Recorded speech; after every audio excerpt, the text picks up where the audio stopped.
এর দায় আমাদের সকলকে নিতে হবে। আপনিও এর থেকে পালিয়ে যেতে পারবেন না।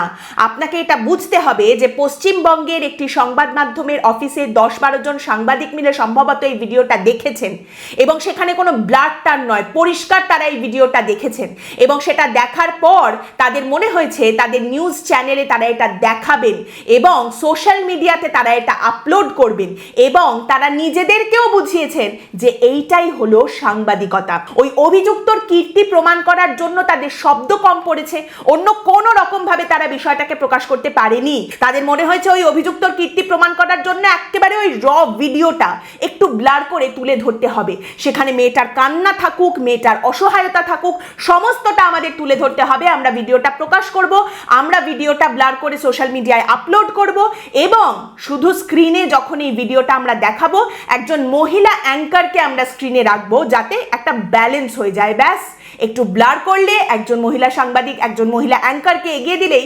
সাংবাদিকতার জয়।